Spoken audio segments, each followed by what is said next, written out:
Hi, are you sometimes wondering if you should use or if you should say the person who or the person that? Are you unsure when to use who, which, whose, whom, that, where, or when in a sentence? If yes, join my class here for further explanation about these words.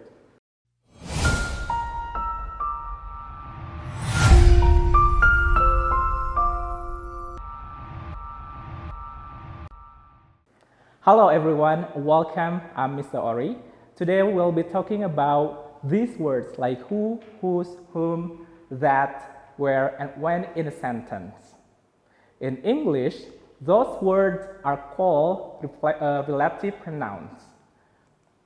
A relative pronoun is used after a noun to make it clear about a person or an object that we are talking about. There is often confusion which word to use or which phrase to use in a different situation. Sometimes we want to give information about a person, sometimes about an animal or object, or sometimes it is about something belonging to a person or an object. So in this video, we'll be talking about relative pronoun furthermore, and I will be explaining when you put or when you can drop this letter or this word into a sentence. Thus, by the end of lesson, we'll have learned about how to use these words of reflective pronouns correctly and effectively when you speak or when you write. Are you ready? Let's begin. Okay, first of all, have you prepared the book, Superman Student Book, page 7? Here, there are some sentences. Here, there are 3 sentences that contain relative pronouns. Can you spot the word? Yes, the word is which, who, and where. The Mary Celeste is the ship which disappeared. How do we use this word? Okay, so I'm going to explain each by each all the words that belong to relative pronoun. The first one is when we are referring to a person, we use who. Remember, when we are or you are referring to a person, we use who. Example, I usually speak to the woman. She teaches math. So it is separated by the period. But when we use who, so it changed the subject she become this one. I usually speak to the woman, or I usually speak to the woman who teaches math. Can you guess who teaches math in this school?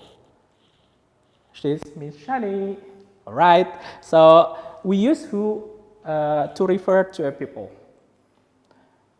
Another example, this is a girl. She is a new student. So when we want to use who in a sentence, we can use this is the girl who is a new student. So it replaces she as a subject. Okay? Let's move on to the next one, which. When we are referring to an object of a person or of a thing, we use which. Here is the example. Can anyone read? I have got a lovely dog. It has got white fur. So we change it, become here, using which. I have got a lovely dog which has got white fur. So it here refers to a lovely dog. So we can change by which. We use which to explain or to refer to the things or animals. It can be like object in the classroom. It can be like your car, your house, or your animals. And the next word is when we refer to a particular time, we use when. Look here. I got a sentence. The blackout happens at 8 in the morning when children are going to start Zoom meeting. Wow, can you imagine that when you want to start excitedly the Zoom meeting and suddenly it's blackout, so you cannot open up your computer? So it's so sad, right? So here we use time when we refer to a specific time here, particular time at 8. Now, when we want to refer to a particular place, we use where. Here, example, Pribadi school is where we used to go to school. So, where refers to a place.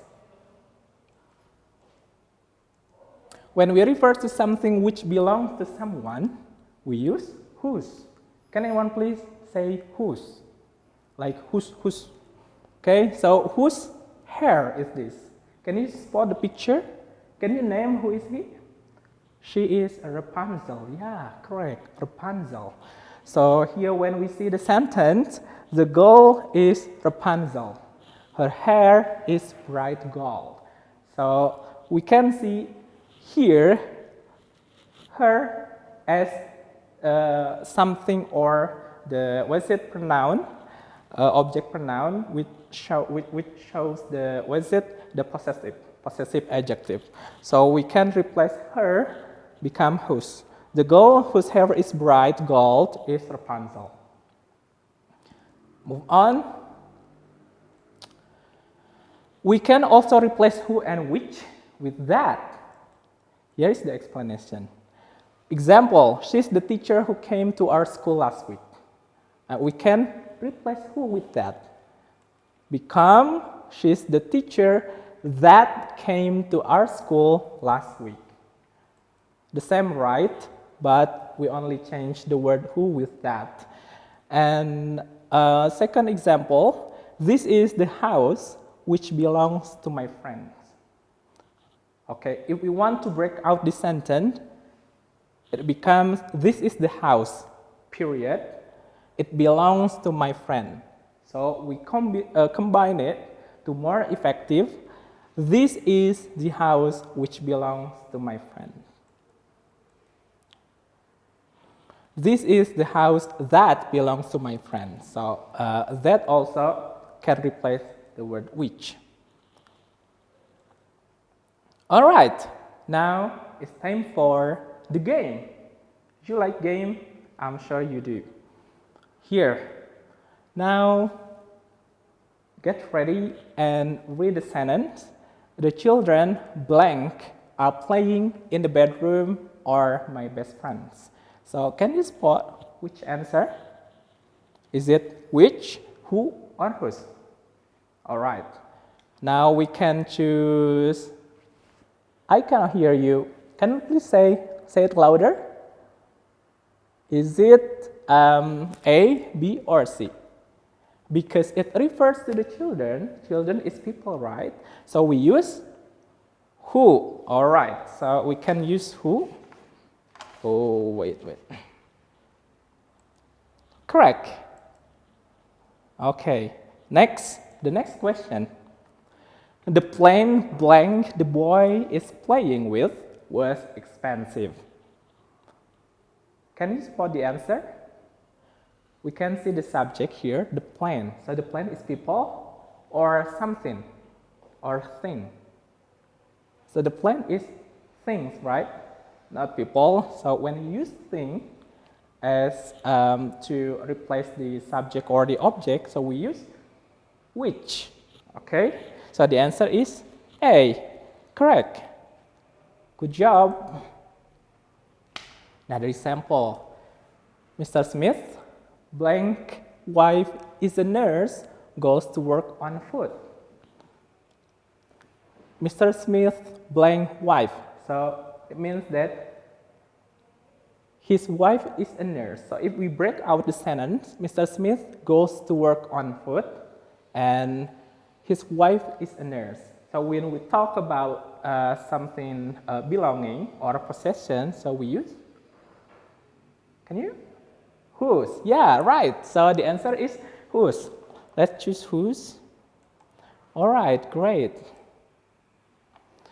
The next one, The girl blank father is a teacher likes reading. Please break out the sentence first. The girl blank likes reading, and blank father is a teacher. So the girl likes reading. Her father is a teacher. Again, it talks about possession or belonging, so we use whose. Great. All right, so that's all for today. If you have any question, don't hesitate to write down on the comment section below. Or if you want to have further discussion about relative pronouns, we can have Zoom session after this. And that's it from me. Thank you very much and bye-bye.